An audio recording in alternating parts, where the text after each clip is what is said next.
This video is called The Doppelganger. So there were questions after my last video, so I just want to show you the book that I'm working with by Thomas Meyer, and I've already read his Elementals book. And this book is, remember, in 2021, I could have written this book because I was receiving all the same kind of information. I have a 3-ring binder of all the things that were coming out in articles, and also from my clients who were energy healers and people that, had the experience with. So the doppelganger, okay? This is the part that I'm interested in you understanding. The somatic spirit infiltration. And the anthroposophists, which is where Thomas has studied, he's studied all of Steiner's work, they have a different belief system. They don't really understand kind of like the mystical level of the cosmic infrastructure as I understand it. So they're still talking about angels and other beings that are beneficial in their opinion. And they're also misinformed around the Christ. Like, they're very into the Christ that was from the house of Solomon. So they have a different perspective. But Thomas is absolutely right in terms of the elemental beings and what he calls the pain body or the doppelganger.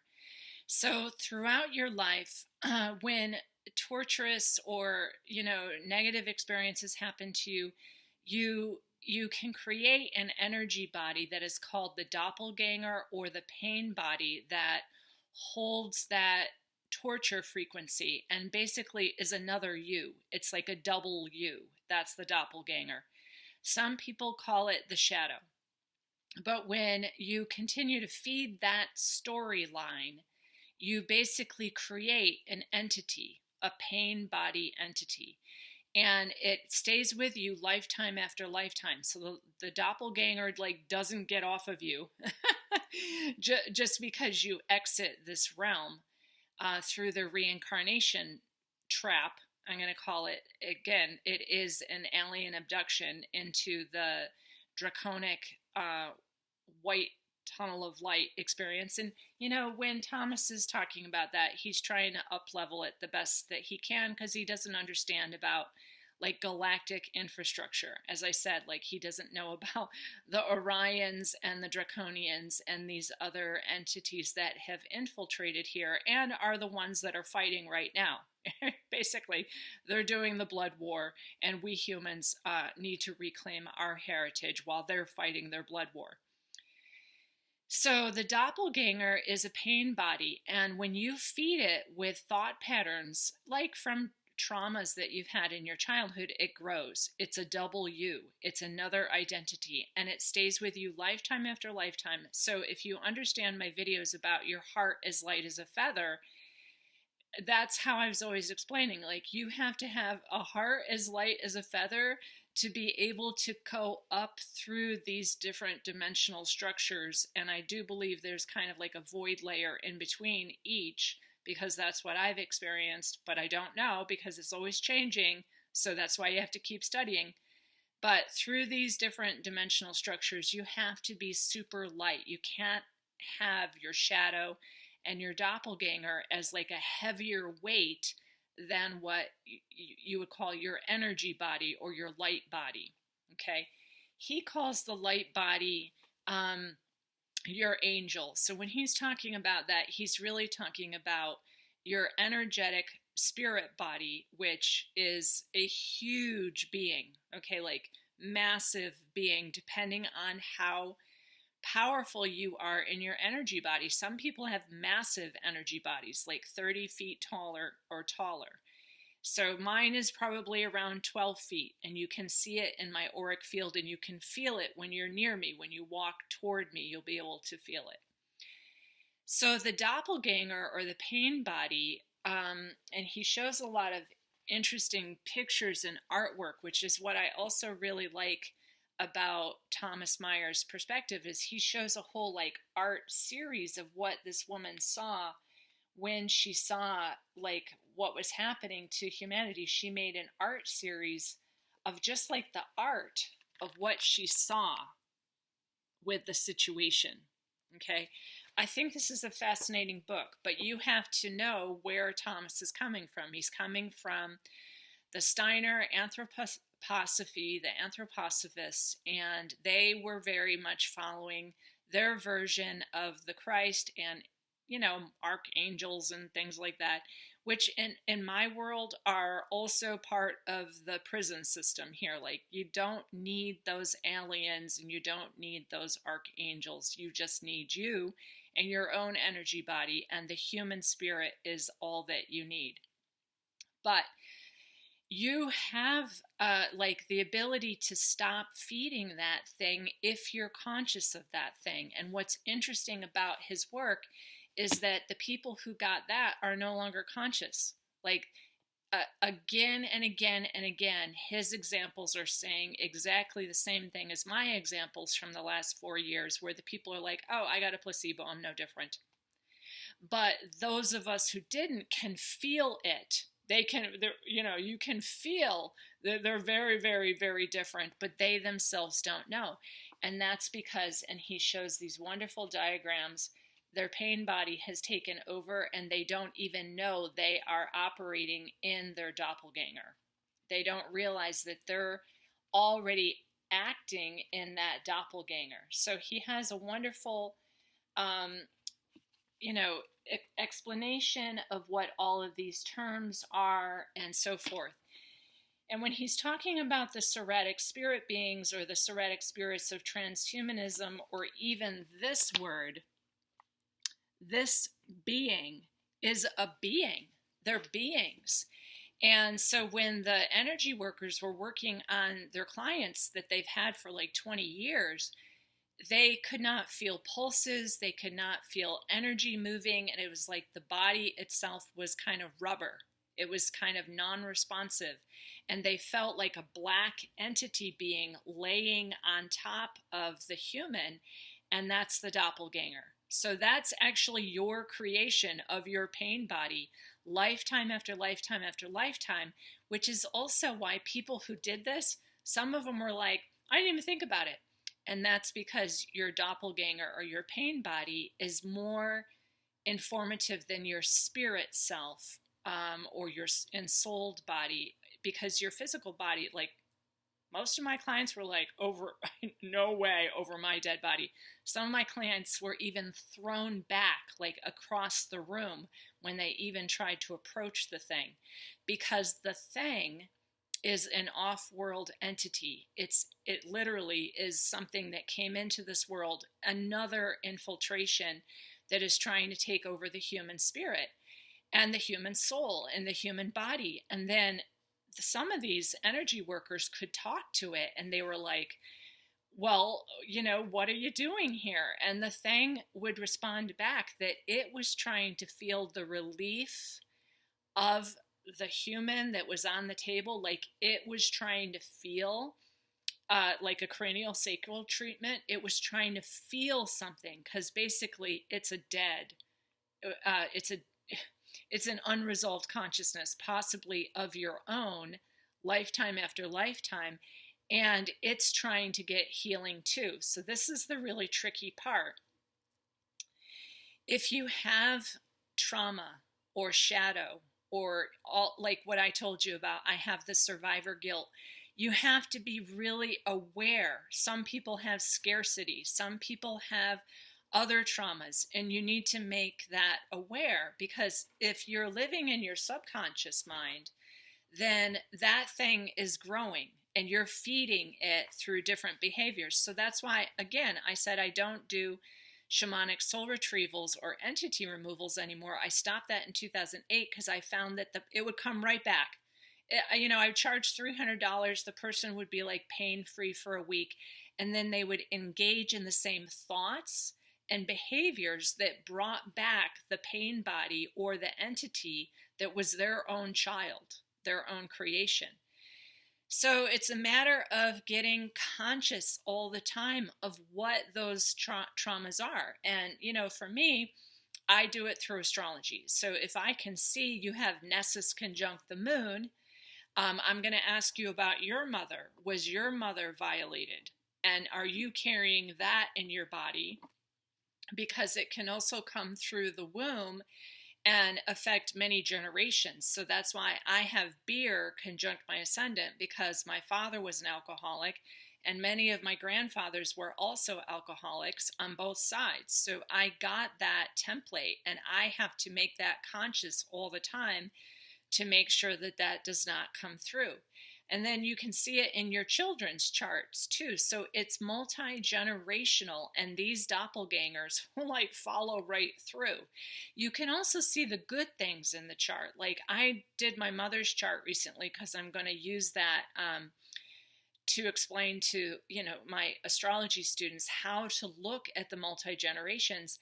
And the thing is that basically when I came through my mother's womb, I picked up all that trauma from my grandmother too. And I started speaking to my mom about even the asteroids conjunct my natal name.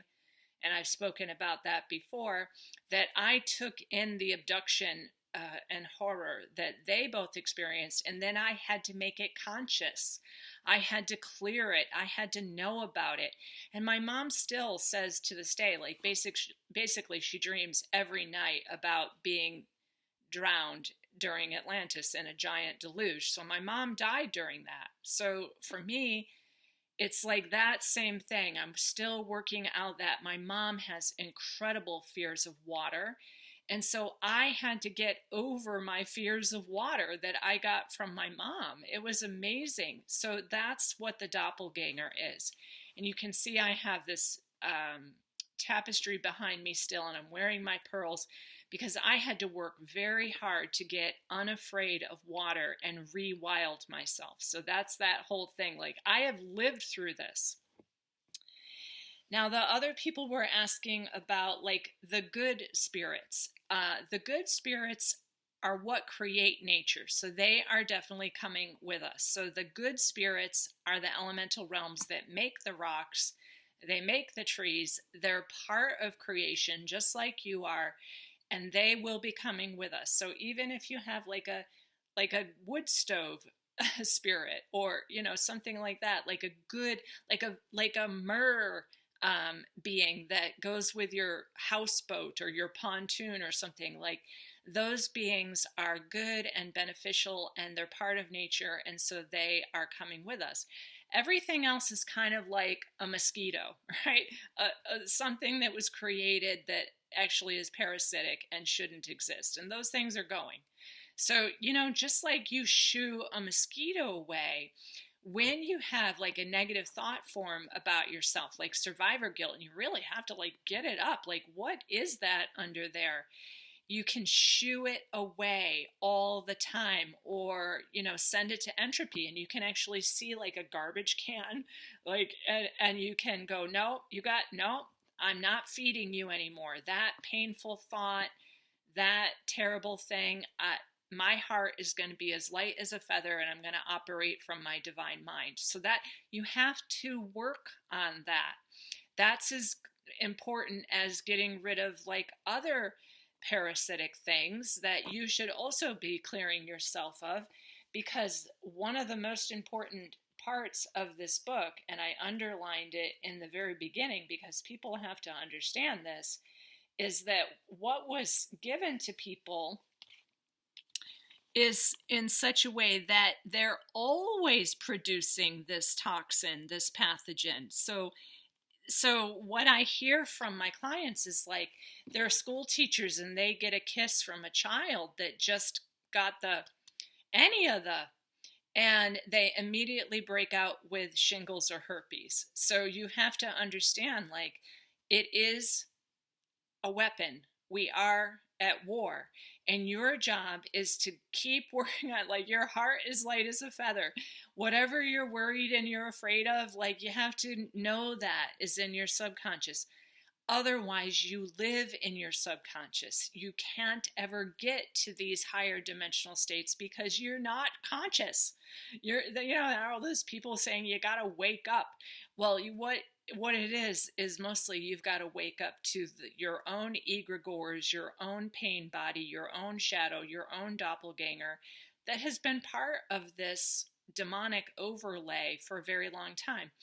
And so, and when we do the retreat, there are different people coming. Like, I met with Katie, and Katie's going to present like the feminine rage from the pain body of the feminine. And we will need to go into that a little bit and understand, it's time for both the nature spirits, which is the pagan world, and the matriarchy to rise again.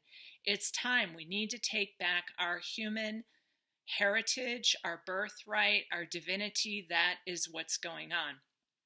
So Katie will be there. Another friend, Zany, is coming, and Zany is nomadic. I'm very excited about Zany. She's going to come in her van.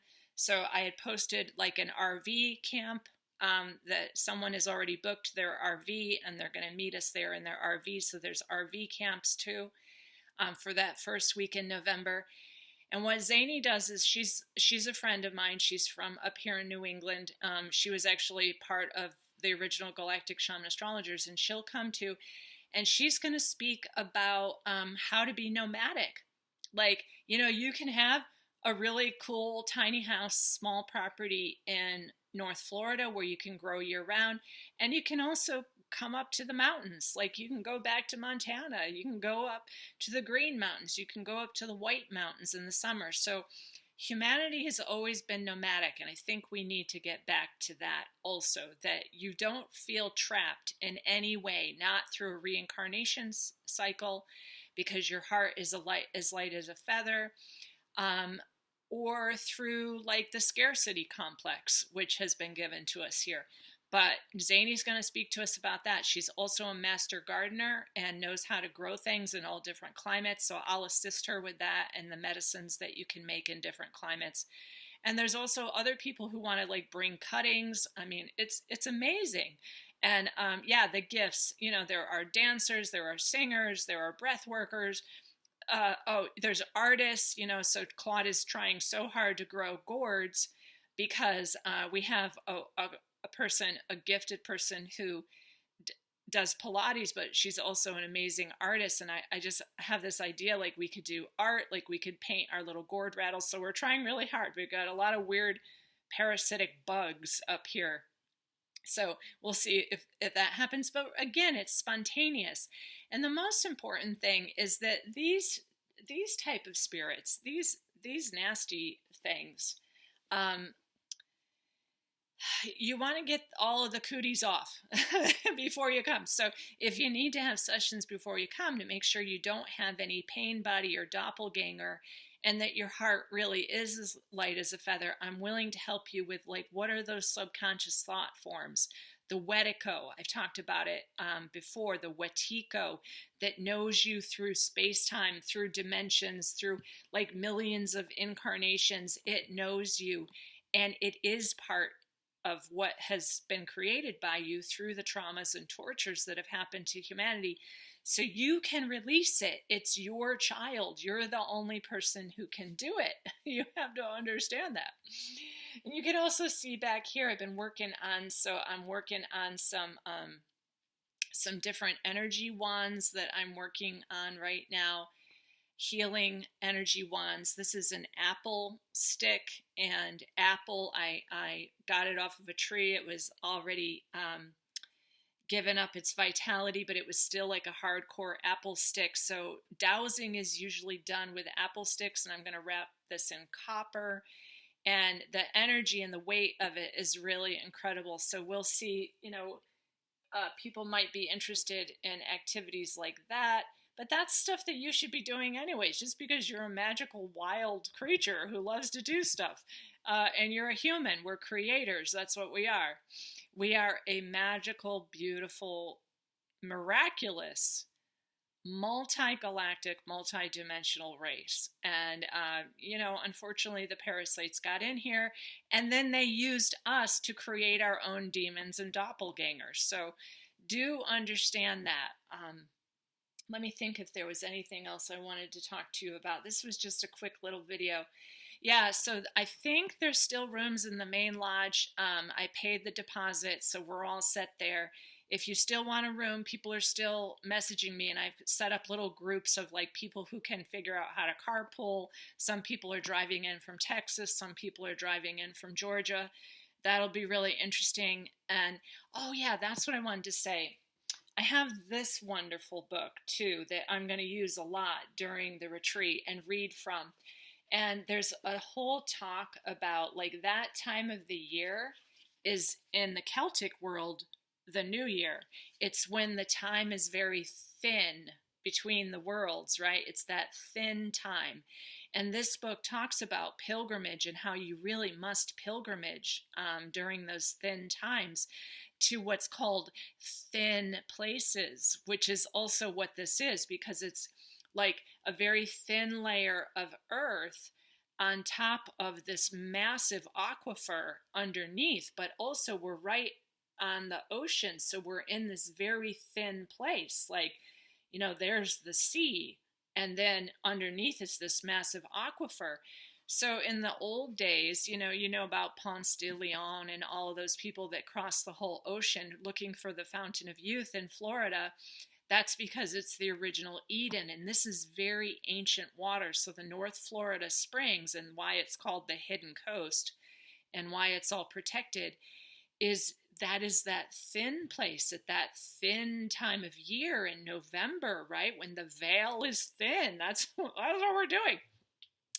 And the other thing is, like, if your pain body wants to get something, that was learned through the scarcity and the satanic space fleet that basically invaded us, is the getting, when I get something.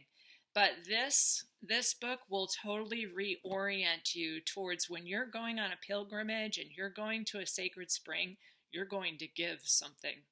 You're going to give your gratitude, your thanks, your amazement with the creation and all that is, and that you're part of that you're going to give. So start to reorient yourself. Like, we've been very oriented to, like, what am I going to get?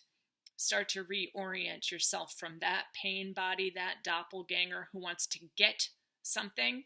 It wants to get to, what can I give?